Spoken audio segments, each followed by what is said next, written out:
All right, why don't we get started here? My name is John Mancini. I'll be the host of this webinar. I thought we'd do very quick self-introductions. For those of you who don't know me, I spent 25 years running AIM. I've been long immersed in this whole question of content management. I currently spend a lot of time working on publicizing a book that I wrote based on some of that experience called Immigrant Secrets. And I do a lot of work with QAI and with DocPoint and enjoy that relationship quite a bit. So Neil, why don't you quickly introduce yourself? Hi everyone, I am Neil Cruickshanks. I'm a channel pre-sale solutions architect for Preservica. My background is Microsoft. I've kind of been working in the Microsoft sphere for about 20 plus years. So I'm trying to effectively bridge the conversation between typical Microsoft audience and then typical archive audience. And Laura? Hi, everyone. I'm Laura Starr. I am a senior intelligent information management consultant with DocPoint Solutions. I've spent a little more than the past 15 years in the information management industry. I am a certified archivist, so I have background in archives and records management, both planning and implementing projects. And I've also actually had the great fortune of working with the Preservica team for the past 10 years or so. And so I'm really excited that Neil and I are here together in this platform, being able to share some ways of simplifying the management of your critical long-term and permanent content in M365. So very excited to be here and join the conversation. So I should add that this series is sponsored by DocPoint. And DocPoint, for those of you that are unfamiliar with the company, it's a Konica Minolta company. It has a relationship with a company called Quality Associates. And DocPoint's specialty is really understanding how M365 can be used to optimize business processes, can be used to optimize records management, can be used to optimize some of your preservation strategies. But it usually requires something more than is in M365, which is kind of the point of this webinar here today. It also requires somebody to stitch it all together, which is where DocPoint comes in. And so most organizations find that they don't have the in-house staff and in-house expertise to do this themselves, and they need a little bit of outside help. And sometimes, candidly, they need somebody to be a referee, and that's where DocPoint comes into the equation. So just a couple of administrative items before we get rolling here. You will receive a link to the recording after the webinar, and please feel free to share that with your colleagues. There will also be a link to the self-assessment tool that we put together to help people understand exactly what what you need to do, what you need to look at when you start to think about these solutions. It's also in the Documents Download tab, so you can take a look at that and download that and use it as much as you want in your organization. We love questions. Please use the question tab. If you are having any connection problems or any questions, I'll also be monitoring that to try to keep an eye on what's going on. I am also the technical support for the webinar, so give me a little patience as I try to sort through some of those things. But we love the question tab. It also has, it's kind of an interactive question tab. If you see a question that you know the answer to, feel free to chime in, or if you just want to comment on the question, or if you want to upvote it, you want to do that kind of stuff. And if we don't have time for all the questions, we'll follow up directly with those. So this is what we're going to spend our time talking about today. What we want to do is really understand the difference between backup, archive, and digital preservation. And as I mentioned earlier, I've done this for a long time. If you feel a little shy about really knowing what that is, don't be shy, because a lot of people confuse these issues. We'll talk about the how and why of digital preservation. We'll do a little bit of a demo specifically focused on M365, which is one of the great exploding areas of content in most organizations.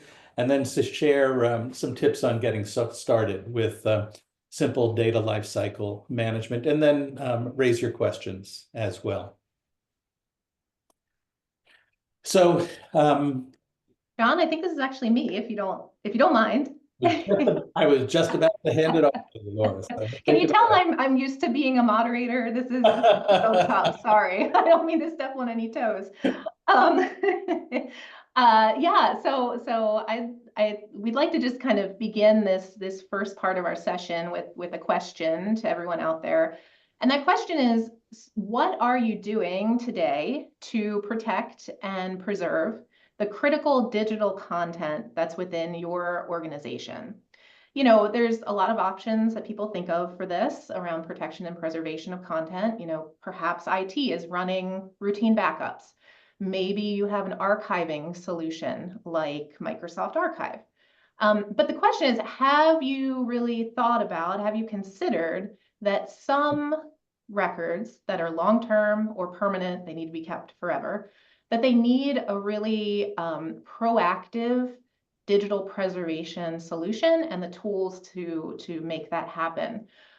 Before we really dive into what all that means, we do want to set the scene and define some terminology that we're using here. And that is really, what is the difference, to John's point, what is the difference between backup, archive, and digital preservation? So we're actually going to start with a poll to gauge the level of understanding of these terms among you all, the audience. So you should see that popping up.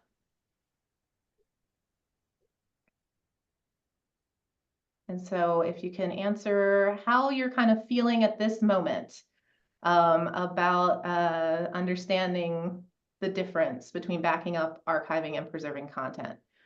Do you really have no idea, which is great, it's fine, you're not quite sure, or yeah, it's very clear to me, I have clear definitions of those terms. And the magic people at Zoom jumped ahead with our other questions, so we will come back to that one when we get there, but please answer both questions, it'd be helpful. That's a little bit of a spoiler alert, kind of. Man, Zoom, all right.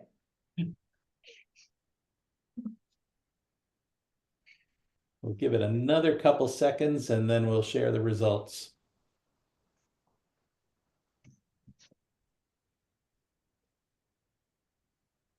And thank you all for participating in the poll. It really helps us to understand what's on your mind and helps us focus the content a little bit. Okay, I'll give it one more couple seconds and then I'll end the poll. And we'll share the results.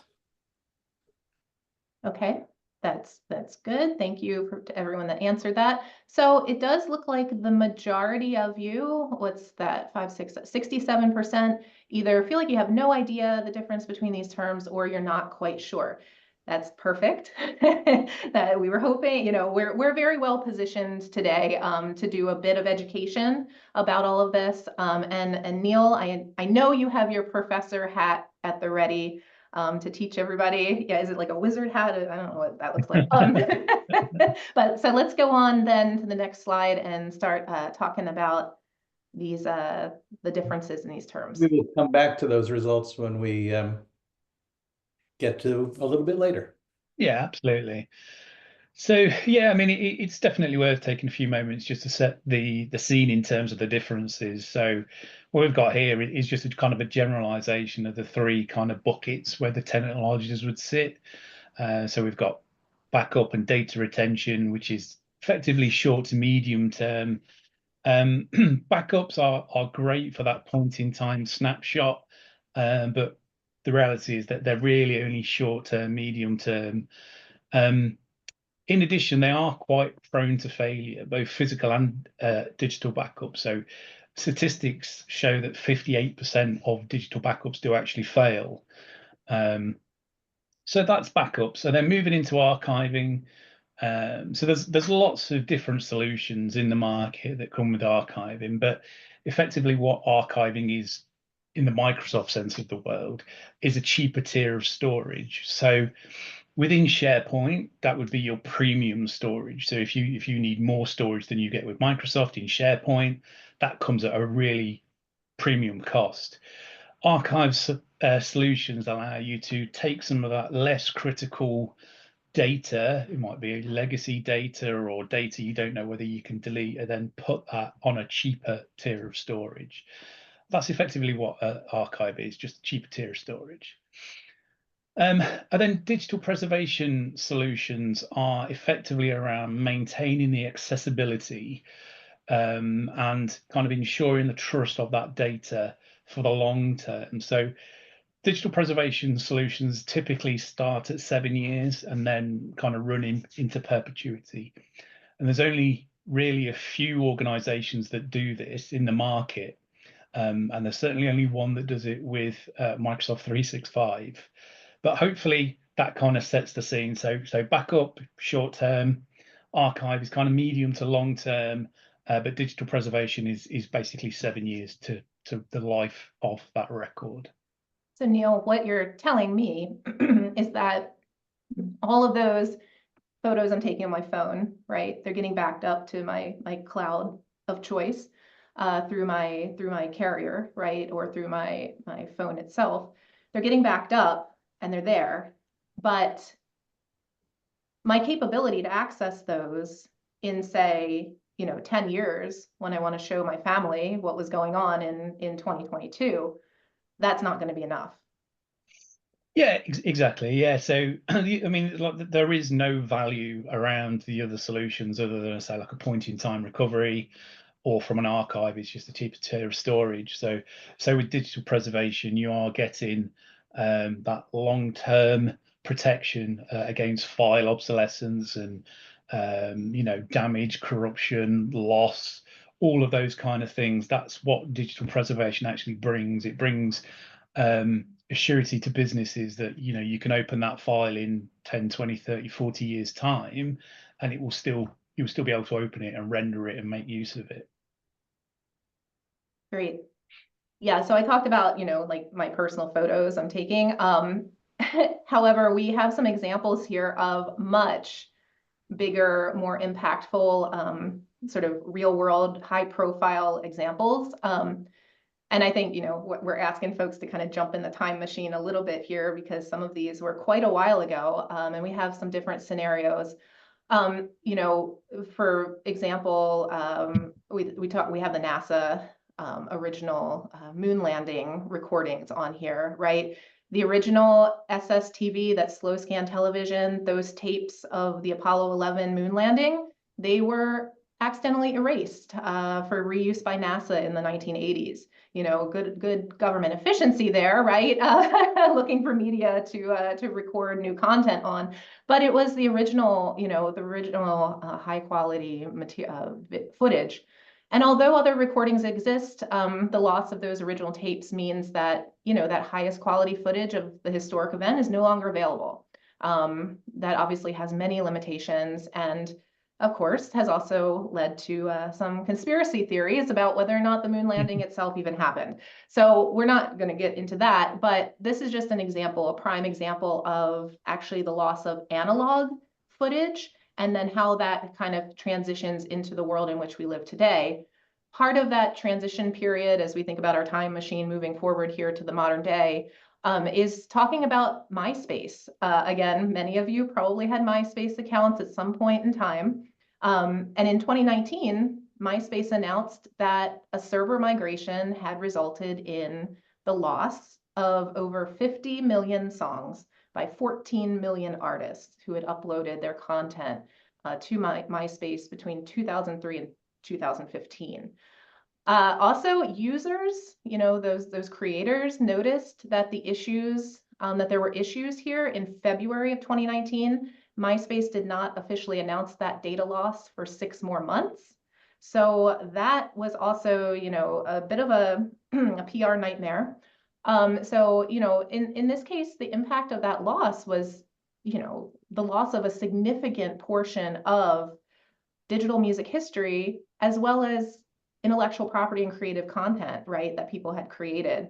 In 2019, MySpace admittedly was already kind of on the way out, right? We had certainly the rise of more prominent social media platforms like Facebook and Twitter and Instagram. But certainly this data loss did not help the business. It really, I think of it as kind of like the final nail in the coffin on MySpace. And in fact, no new content has been published to MySpace since 2022. So again, we just wanted to share some of these real world examples and huge scale of what that means.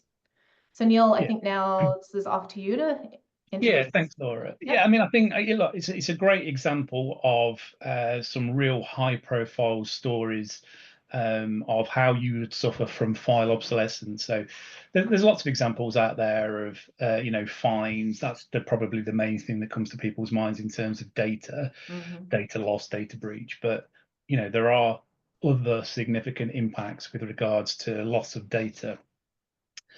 And then ultimately, you know, what we're showing here on this slide is the kind of the points of consideration. So why should you look at a digital preservation solution? So again, it's just around ensuring that you have confidence in your files. You know, every organization out there has some kind of compliance or governance requirement that we need to strive to meet. Some of us do, some of us don't, but unfortunately, you know, we're not in a position where we could kind of say, oh, I didn't know. You can't bury your head in the sand and then, you know, when somebody comes to audit you, you know, just get away with it. The fines are huge, and there is no escaping from the fact that, you know, data now needs to be handled for the long term. Some organizations more than others. But as I say, the considerations are here, you know, part of what we do at Preservica is we have this active digital preservation, which is a kind of patent pending process that we have. And what we do is we take all of these things and we kind of operate around the wheel in the middle. So we do take a lot of actions in perpetuity. Some preservation organizations will kind of, when you ingest the data into the solution, they'll do a point in time. So you might have a Lotus 123 as it's ingested. They may make that an Excel or a PDF. But what happens at a point in the future if Excel or PDF, I mean, there's been multiple PDF versions over the years. So what we do as part of active digital preservation is ensure that those files are always readable. So we will perpetually scan a database called Pronom and ensure that we're operating against the latest standards. So just to pick out a couple of bits off the kind of the wheel that we do, so file format obsolescence protection, so that's ensuring that whatever the file is, however old it is, you know, we can assure that you'll be able to kind of open and access those files. Data scrubbing is a technique basically where you look at the bits and bytes of files, and if a file becomes bits of that file start becoming corrupt, we can replay the bits and bytes of that file from another copy. So it's not like a proper backup solution. It's a very deep cleansing solution to ensure that you have integrity across all of your files, basically. So they're just a couple of points of, you know, a much bigger set of features and functions that we operate. Thank you. We also have a question related to the any reference models for short, medium, long-term, and permanent timeframes, but we will get to that at the end. Just wanted to let you know we got that. We'll come back to that. Sure, sounds good. Great. Yeah, so this slide just highlights, you know, the types of content that does warrant long-term retention and permanent retention. As you know, as a consultant in this space, I've worked with many organizations who, you know, simply aren't sure what really warrants this active digital preservation.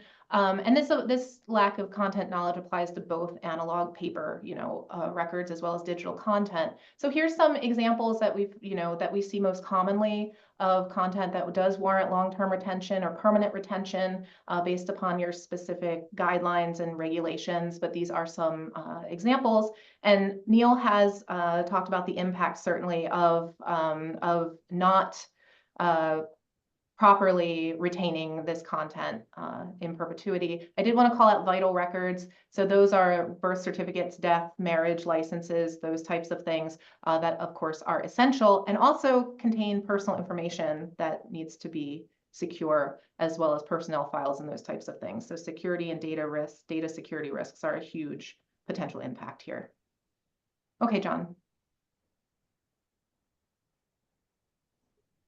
Great. So, you know, we've certainly dived into some of the reasons why digital preservation is so important, and we're going to share a bit more about how some of the organizations we've worked with have mitigated these risks that we've talked about that are involved with not properly digital preserving content.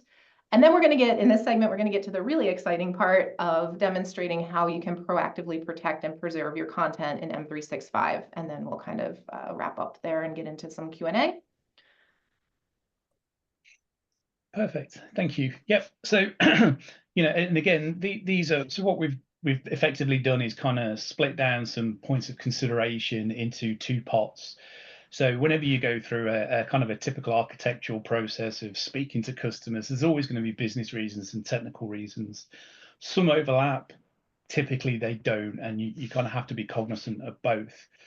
What I'll do basically is I'll just talk to a couple of use cases like Laura has said.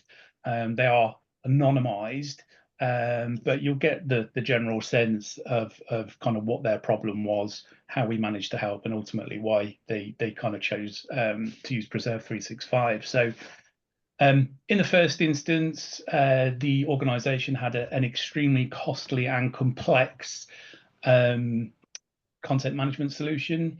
It took a lot of time to manage and a lot of upskilling. So, you know, the cost wasn't just in the physical devices and, you know, the media required to do that. It's also in training and getting people, you know, kind of managing the processes. Obviously, you have the lever effect as well. So if you only have a couple of people that really know that technology inside out and they lead the business, then that can also throw up quite a few complications. So quite costly, quite complex.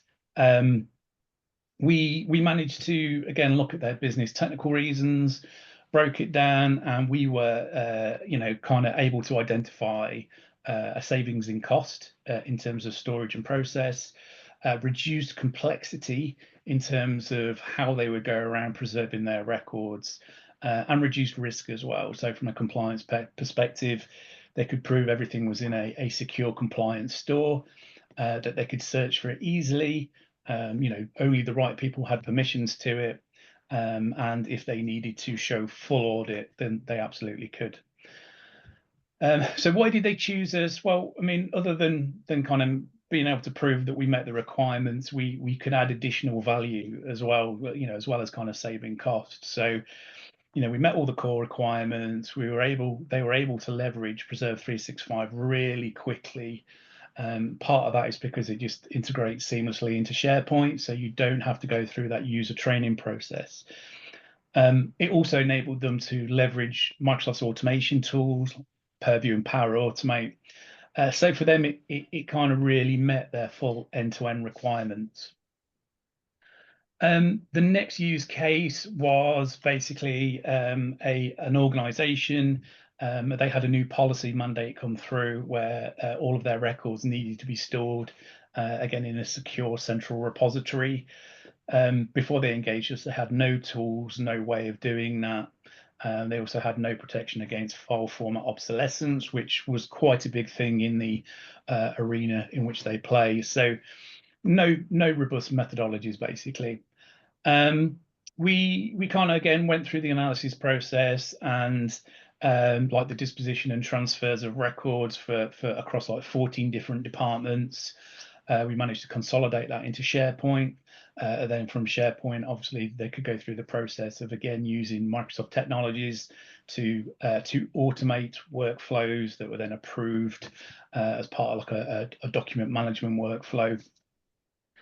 And again, you kind of, why did they go for Preserve 365? Long-term records management was absolute key requirement. We met all of their requirements there.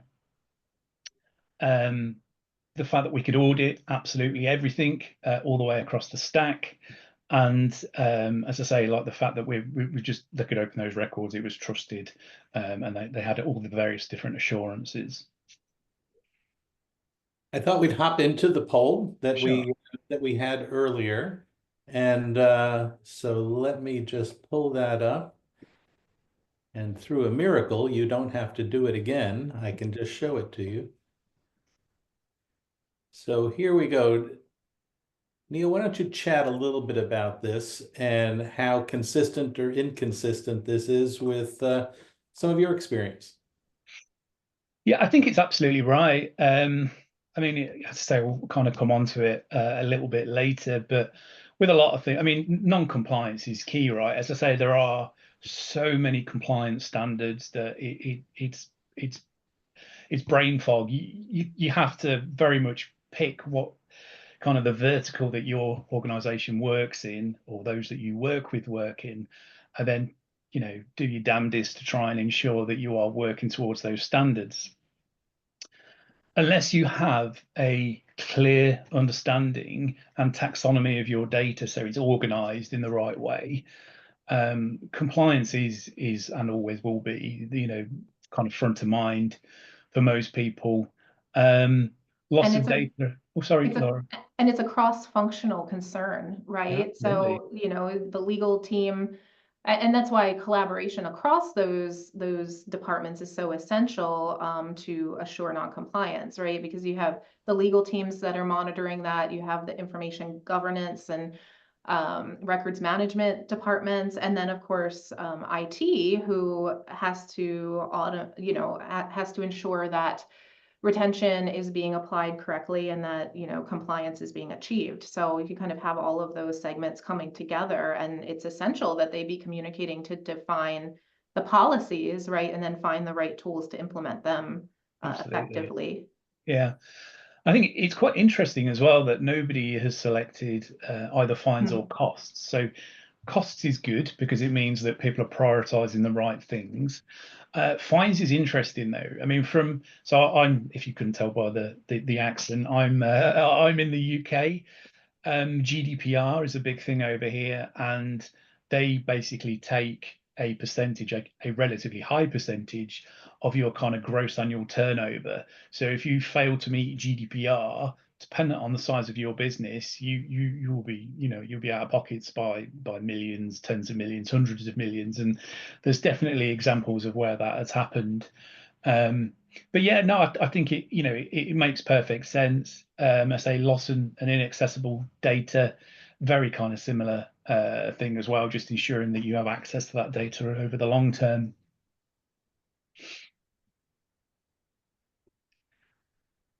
So this is another very quick example of reputational damage. So talking to the previous slide. And the one I'll pull out in particular is the I was going to say Doomsday then, but that's again a British thing. Is the Department of Defense. So the DoD was criticised a while ago for its data management. So obviously, in America you have freedom of information requests, and anybody around the world can make those requests. Part of that has to be being able to serve those requests in a timely manner.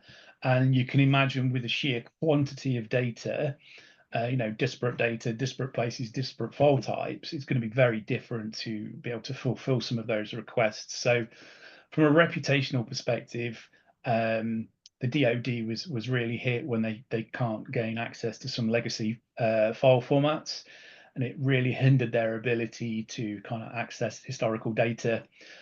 So they're now working through a huge, significant modernization strategy, basically just to save kind of repeating the same things moving forward. But yeah, it's a huge piece of work for them. Yeah, and that's exactly what I was going to say, was that, they have been very responsive to this. And the leaders, the leaders within the information governance and records management program, analyzing and leading the charge really within, the government for AI initiatives, and ensuring that AI can actually be done properly, and that the returns you get are accurate and informative. Absolutely. And fantastic segue, Laura. Oh, we didn't practice that. Okay. No, we didn't. Honest. Yeah, I mean, AI is hugely topical. So, Microsoft Ignite was a couple of weeks ago, and I think all they did was got a huge baseball bat and wrote Copilot on it 3 times. So Copilot is definitely the stick that Microsoft are kind of beating all organizations with at the minute, and much to everything. You have to have your data, like we said earlier, kind of laid out in a proper manner. Inability to leverage AI can mean you're going to potentially miss out on some things, and ultimately not having your data in laid out in the correct manner means you can't turn it on. So historically, as a quick example, you could get away with security by obscurity. So you could put a file that somebody would have access to in a folder that they didn't. That person could access the file, but other people couldn't because they wouldn't be able to browse through that folder structure. AI does away with that because it will literally go everywhere and source any document that the person doing that search has access to. So, I might be sat in IT and do a query for how much does everybody in the business earn, and it brings me that information back. And clearly, it shouldn't do, but it might do. But the other thing is that if you don't have the proper data, so again, like John was saying earlier, SharePoint is a great data management solution. It's a huge repository, and everybody kind of puts everything in it. The issue with that is it tends to grow really organically. So you have lots of data in there that has absolutely no tangible strategic value. And the issue with AI is that it's prone to, it's prone to making errors. It's not infallible. So AI hallucination can be caused in the same kind of age-old analogy of kind of rubbish in, rubbish out. But effectively, what it will be doing is giving you a very authoritative answer to something that it is completely wrong on. So, yeah, just a brief touch point on AI. Yeah, and so what we're wanted to talk about here as we're getting ready to lead into the demo is so what can you do? And this is exactly what Neil was just talking about specifically with AI, right? You have to build the data foundations now, if you haven't already. And so this is at DocPoint Solutions. This is where we spend a lot of valuable time with organizations doing assessments and understanding, what that data and content is that you have, how much SharePoint sprawl there is, for example, to Neil's point about the explosion of SharePoint. And then after we do that step, to then be able to classify and understand, what the content is, and we do that with a variety of technology tools that help us analyze the content and classify it and understand what's long-term, what's permanent, and what is temporary. And then in order to provide really kind of like a nimble path forward, we typically will migrate content that we've identified as highest value, right? Like take the stuff that is the highest value or at the most risk that we've identified during the classification phase, and migrate it into a more secure platform. And then as time and resources allow, then at that point, then the organization can remediate and migrate the remaining content to those locations. And that might be a location where it can be backed up, a different location where it could be archived, and then for the long-term and permanent content, an active preservation solution that can ensure it can be accessed in perpetuity. And of course, at the center of all these steps is the lifeblood of data management, which is security. All right, Neil, here we go. Yeah, over to me. And this is the last slide before the demo, we promise. So just a couple of things just to kind of point out really before we go into the demo. So Preserve 365, which is our kind of our Microsoft 365 integration tool. You kind of worked in collaboration with Microsoft to develop this. As an organization, Preservica has been around for over 20 years, preserving artifacts for libraries and banks and all sorts of stuff. Preserve 365 is relatively new to the market, so this is something that we kind of started at the turn of the year, but we developed it absolutely in collaboration with Microsoft. We work with their CAP team, which is the same team that develops Microsoft 365 Archive and their Microsoft 365 Backup. So, we are absolutely ensuring that we have a very good message in terms of where we can complement those solutions and work well together. Like I said earlier, it natively integrates. All the traffic's encrypted at rest and in transit, so it's all kind of fully secure, fully governed, and from a perspective, we would typically say files of 7 years and older, are what you would look to principally commit to a preservation solution.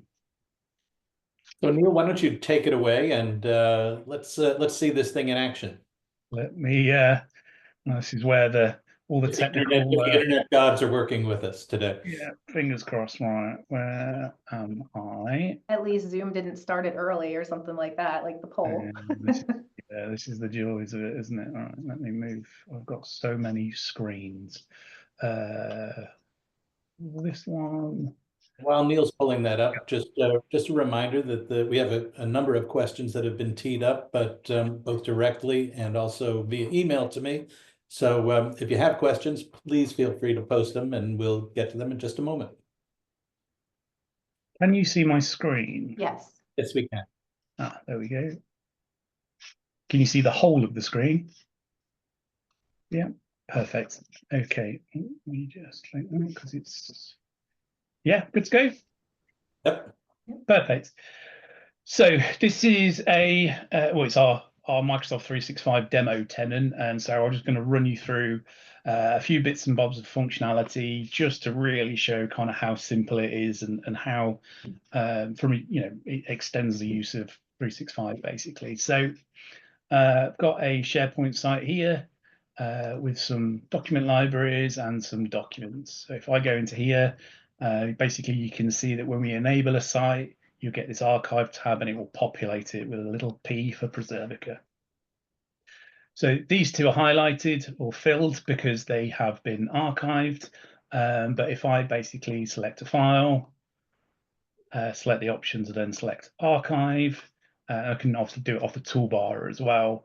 Then you have a copy and a move function. So this is the manual way of doing it. But effectively, if you copy a file, it takes an immutable copy of that file at that point in time, and it sends it to our back end. If you do a move, it will take that file and just completely move it to our back end. So that file no longer exists in SharePoint.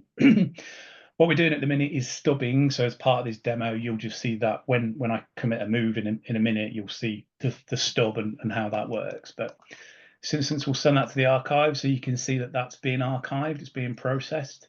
And if we move to the next file, do that, and we'll select a move. So then that's also been archived. Click. So we can see that this one has now been moved to the archive because it's gone to a solid P. So if I click it, go back into the archive function, what you can see here is the fact that it's archived. You can see the ID, the batch number, that all helps as part of the full audit process. And if I do view the asset, you can see what we've got is, in this instance, it's a PowerPoint file that has been fully rendered, full graphics, the whole shooting match, in a PDF. So in here, so you can go through the whole thing. You can click on properties. We've got all of the metadata that came out of SharePoint. You can add more metadata fields. They will all come over as well. And then the ability to download the asset as well. So the original would be a PowerPoint download. The latest preservation master would be this version, which is a PDF. So a preservation master is the kind of the highest quality file format available nearest the original. And the latest access copy would be a lightweight, smaller in size version that, if you wanted to kind of send around. Because this is the PDF, there's no need for a latest access copy. So you just select what you want, select the branding elements, then you can include the properties. Properties of the file is effectively the metadata, and that will come down as a JSON file, which is pretty much an industry standard file format for metadata. So if I go back, and then so on here you'll see this is now a URL. That's because it's completed and it's stubbed. If I go back in here for the file that we moved, obviously you can see everything is the same. This is a doc file, so you know it's rendered all the graphics and everything in it in much the same way. Go to properties, show the properties, everything's there. And again, with downloads, you can see you've got exactly the same options from a downloads perspective. The main difference with this one is that because it is a stub, we can actually just click the file and it will just point us to that file on Preservica. So when all of this is rendering, it's actually rendering in the Preservica backend. So which is why you'll notice it's got like a different colored ribbon. If you want a copy of it, as I say, you can download it, all that kind of stuff. So what we'll do now is I will just show you how it works with Purview. So Purview is a great tool, can be as complicated or as simple as you like, and normally it's really complicated.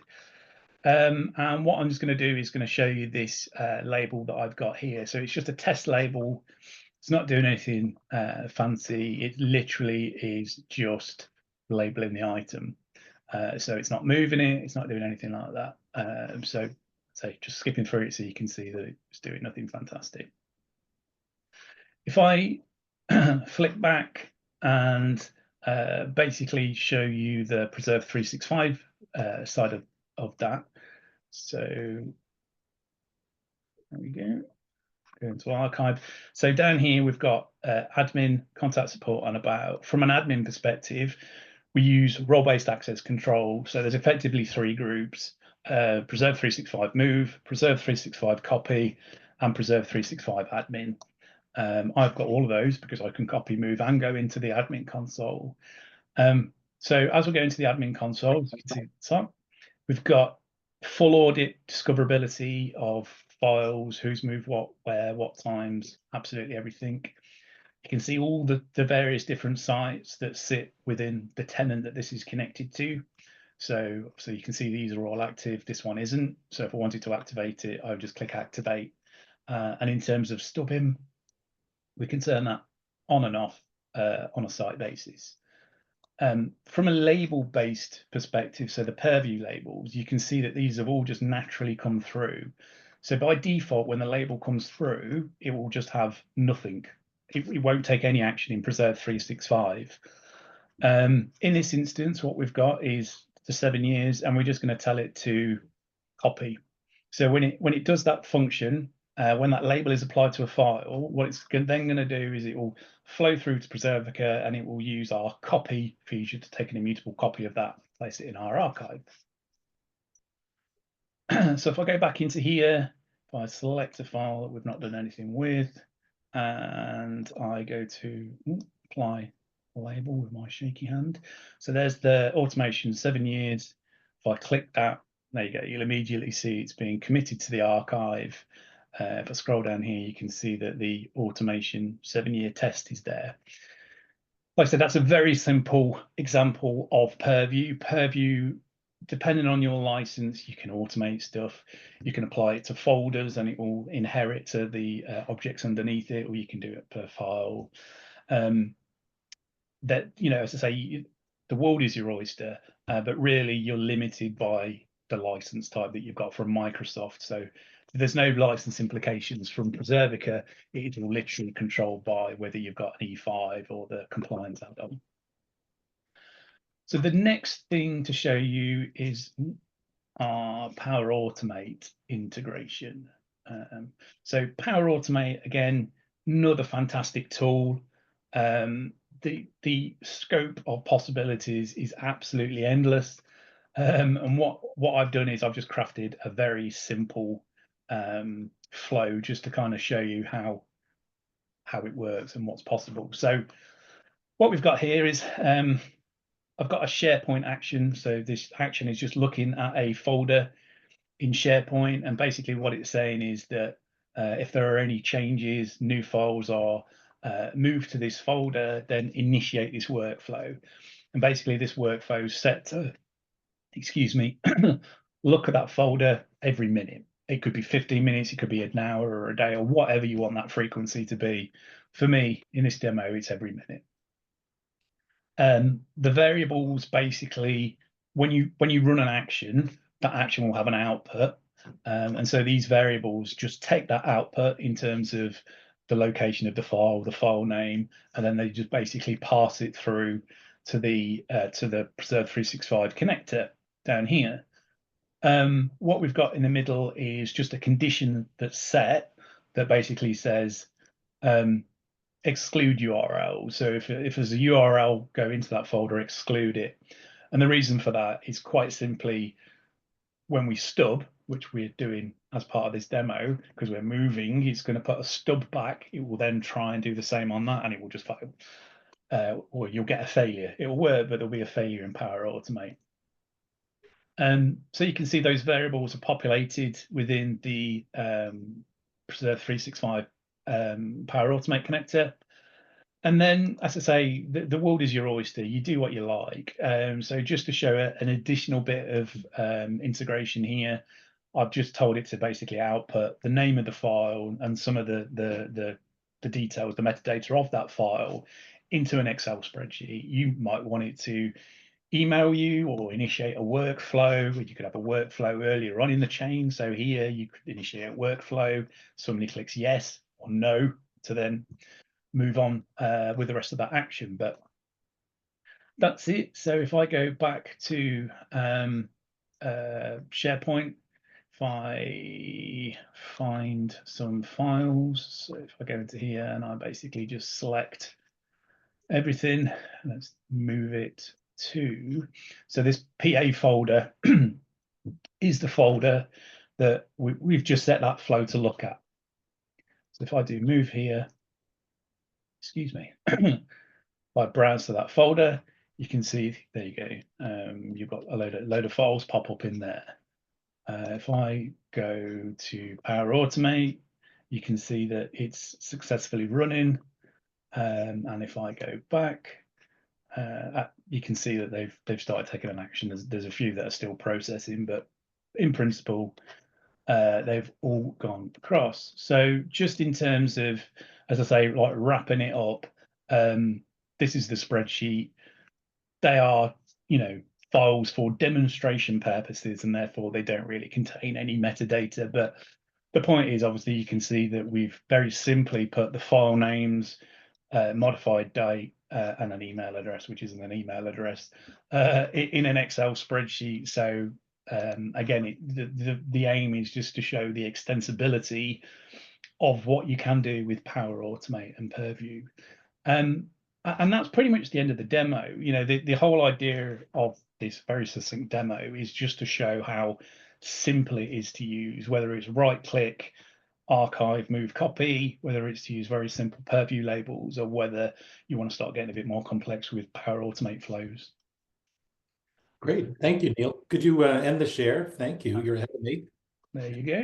We'll go back in here and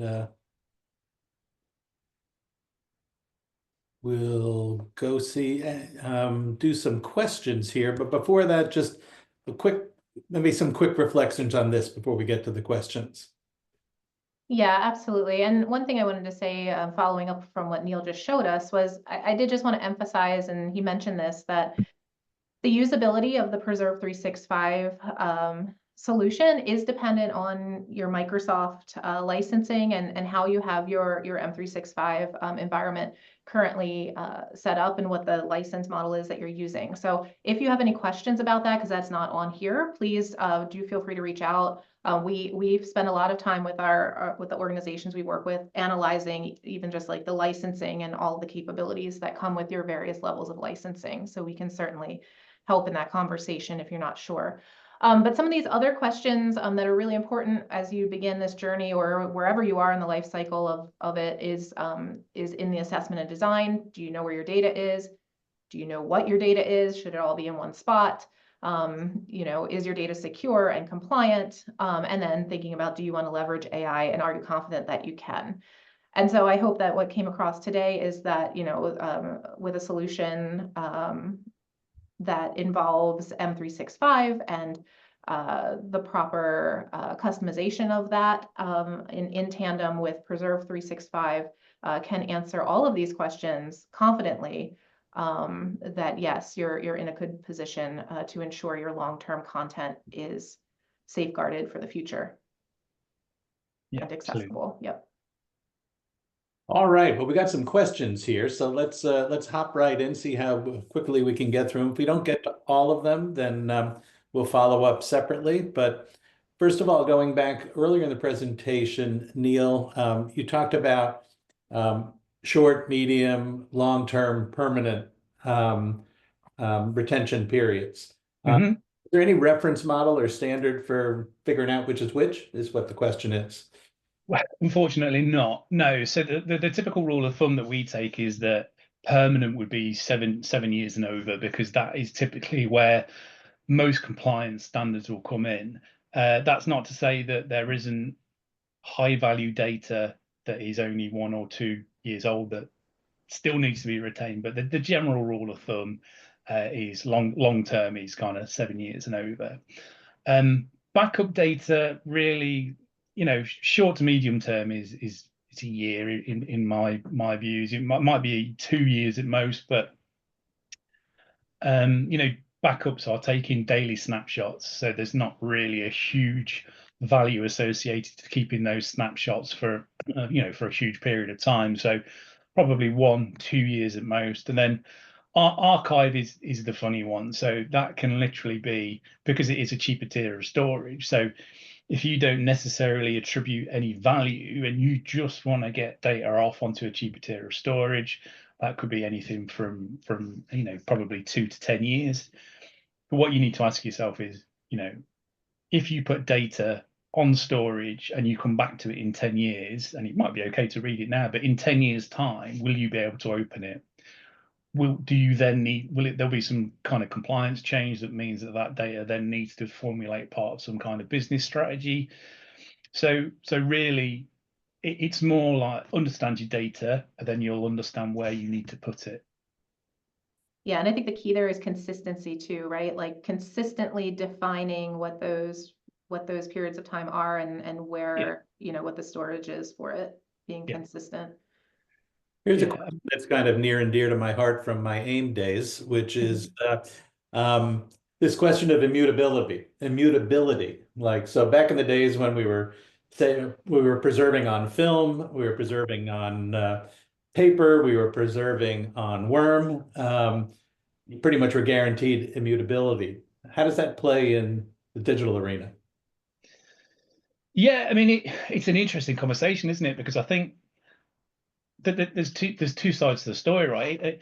You know, from a historic preservation perspective, a lot of things are being digitized now, so you can keep the original, but then you have a digital copy, because there's far more controls around digital data in terms of having copies of it and ensuring that it's protected and replicated. Whereas there are examples of data being in kind of airtight vaults and the tapes becoming unusable, or the media that you would use to use those tapes not being available anymore. And it's the same with books. You know, the fact can have a huge archive, but can you absolutely be assured that there will be no physical degradation of those items? It's a difficult one. You know, would I ever guarantee anything in life? No, I think all you can do is you can just be as assured as you can, belts and braces approach to everything. And you know, you're going to be 9.9 out of 10 on the way there. So here's another question, which is this one is also near and dear to my heart, which is that this question points out that most of user file shares and most user shares are essentially He calls them digital dumpsters. I coined the phrase 20 years ago. I called it digital landfills. Now And there you I should have put one of those little TMs up in the corner. go. I did that, but I didn't. Um, uh, if there's no, if there's no taxonomy structure that applies to that stuff, how do you get your arms around it to manage it? Yeah, so again, it comes to the whole taxonomy piece. What is your data? Where is it? Kind of much to the previous slide in terms of points of consideration. So one of the easiest things to do somewhere is just to collate everything in one place. And then there are a number of organizations that will run an assessment, and it will look at identifying your ROT, so your redundant, obsolete, trivial. That's a fairly industry term. They will also identify, multiple copies of the same document, which is, again, something that happened quite a lot historically. People would email a file rather than emailing a link, which we tend to do nowadays.